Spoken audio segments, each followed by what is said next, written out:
Welcome to KM pharmacy world. तो कैसे हैं आप सभी लोग। मैं हूं मनोज। तो आज हम डिस्कस करने जा रहे हैं फार्मास्यूटिकल इंजीनियरिंग सब्जेक्ट का यूनिट 5। ये है वीडियो का पार्ट 2। वीडियो का 1 मैंने उसका लिंक डिस्क्रिप्शन में दे रखा है। आज हम डिस्कस करेंगे classification of material for plant construction. इस टॉपिक में से हमने प्रीवियस वीडियो में कुछ टॉपिक पढ़ लिए थे, जैसे कि हमने पढ़ा था मेटल को समझ लिया था, इसके अंदर फेरस को भी समझ लिया था और कास्ट आयरन को भी समझ लिया था। आज हम समझेंगे कार्बन स्टील और स्टेनलेस स्टील को। तो बात करते हैं हम कार्बन स्टील की। कार्बन स्टील को हम माइल्ड स्टील भी कहते हैं। Carbon steel is an iron alloy having low percentage of carbon content. यहाँ पर कह रहा है कार्बन स्टील आयरन का मिश्र धातु होता है जिसमें कार्बन की जो मात्रा होती है वो कम होती है। इकोनॉमिकली अगर देखें हम तो ये काफ़ी चीपेस्ट होता है एंड ईजिली फैब्रिकेटेड होता है, यानी आसानी से हम इसे फैब्रिकेट कर सकते हैं, जैसे कुछ भी चीज़ इससे बना सकते हैं। इट कंटेन, इसके अंदर होता है 0.4% carbon, 0.7% manganese, 1.85% nickel, 0.8% chromium and 0.25% molybdenum. बात करते हैं इसके यूज़ की। It is use for construction of pipe and plants, यानी प्लांट्स और कंस्ट्रक्शन में हम इसका यूज़ करते हैं पाइप बनाने के लिए कार्बन स्टील का। एंड साथ ही साथ बनाते हैं sulphuric acid tank. Sulphuric acid tank में हम सल्फ्यूरिक एसिड को स्टोर करके रखते हैं, तो उसके टैंक बनाने के लिए भी कार्बन स्टील का यूज़ किया जाता है।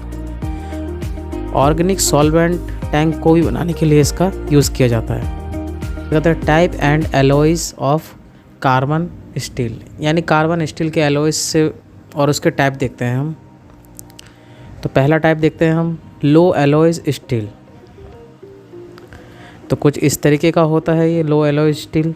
बात करते हैं इसके कंपोजिशन की कि क्या क्या चीज़ इसमें ऐड होता है, किसकी चीज़ से मिलके बना है।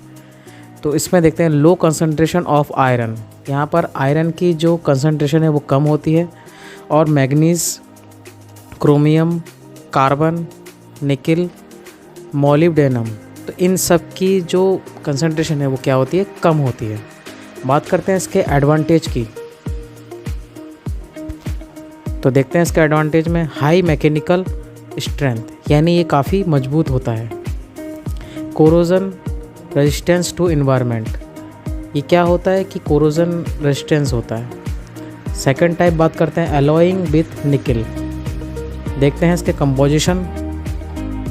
तो कंपोजिशन ये मोस्टली बना होता है निकिल, इसमें निकिल की मात्रा ज़्यादा होती है। थर्ड टाइप देखते हैं एलॉइंग विथ सिलिकॉन क्रोमियम।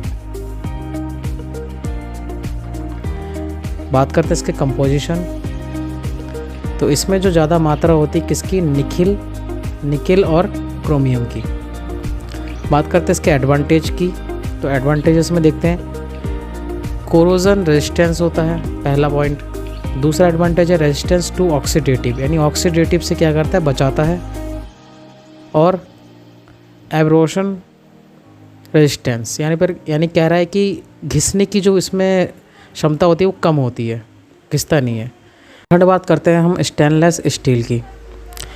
तो stainless still it is an alloy of iron, यानी आयरन का ये मिश्र धातु होता है। इट कंटेन 12 to 13% क्रोमियम, इसमें 12 से 30% क्रोमियम होता है, 3 से 5% निकिल होता है, और 0.5 से 0.30% इसमें लो परसेंटेज ऑफ कार्बन, यानी कार्बन की मात्रा इतनी होती है, कम मात्रा में होती है।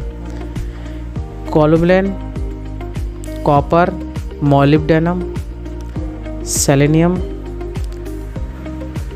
टैंडलियम एंड टाइटेनियम, तो इन सब से मिलकर स्टेनलेस स्टील को बनाया जाता है। बात करते हैं स्टेनलेस स्टील के यूजेस की। It is widely used in industries because it is heat resistance. इसका हम ज़्यादातर यूज़ इंडस्ट्री में करते हैं क्योंकि ये हीट रेजिस्टेंस होता है, हीट को रोकने की क्षमता होती है इस स्टील में। बात करते हैं इसके प्रॉपर्टीज़ की, स्टेनलेस स्टील की। तो पहला प्रॉपर्टीज़ देखते हैं, हीट रेजिस्टेंस, जैसे कि मैंने ऊपर समझा है। दूसरा है कोरोजन रेजिस्टेंस, यानी नॉन कोरोजन नेचर का होता है ये। एस ऑफ फैब्रिकेशन, यानी सिंपल सा है, इसका मतलब है कि हम इसका निर्माण आसानी से कर सकते हैं किसी भी चीज़ में मोल्ड या मेल्ट करने में। ईजी क्लीनिंग एंड स्टेलाइजेशन, इसका आसानी से क्लीनिंग भी कर सकते हैं और स्टेलाइजेशन भी कर सकते हैं। एंड लास्ट देखते हैं, it has good tensile strength, इसकी जो टेंसिल स्ट्रेंथ होती है वो काफ़ी अच्छी होती है। बात करते हैं इसके यूजेस की, कि इसको किस किस चीज़ में बनाने में किया जाता है। तो इसका fermenters, storage vessels, evaporator, extraction vessels and small apparatus, इन सब को बनाने में इस स्टेनलेस स्टील का यूज़ किया जाता है। एंड देखते हैं नेक्स्ट इसके टाइप की, टाइप ऑफ स्टेनलेस स्टील। तो फर्स्ट टाइप देखते हैं मार्टेनस्टिक। तो ये इसका डायग्राम कुछ इस तरीके का होता है, ये कुछ इस तरीके का स्टील होता है। बात करते हैं इसके कंपोजिशन की, किससे किससे बना है ये। क्रोमियम जो होता है इसमें 12 से 20% होता है। कार्बन की जो मात्रा होती है वो 0.2 से 0.4% होती है। निकिल की बात करें तो वो 2% तक इसमें रहता है। बात करते हैं इसके एडवांटेज की, तो इसका एडवांटेज में ये resistance to corrosion, atmospheric and organic exposure. तो ये क्या होता है, कोरोजन रेजिस्टेंस होता है। बात करते हैं डिसएडवांटेज की, तो इसका डिसएडवांटेज है डक्टिलिटी इज़ पुअर, इसका जो लचीलापन है वो काफ़ी सही नहीं होता है। बात करते हैं इसके यूजेस की, तो इसका यूज़ बनाया जाता है आपका शिंक को बनाने में, bench tops, storage tank and bucket, इन सब को बनाने में इसका यूज़ किया जाता है। एंड नेक्स्ट टाइप देखते हैं हम फेरिटिक, जिसको हम कहते हैं अल्फा फॉर्म। ये 430 टाइप का फेरिटिक स्टील होता है। बात करते हैं इसके कंपोजिशन की, तो इसमें जो क्रोमियम होता है वो 15 से 30% होता है। कार्बन की जो मात्रा होती है वो 0.1% होती है और निकिल इसमें बिल्कुल भी नहीं होता है। बात करते हैं फेरिटिक के एडवांटेज की,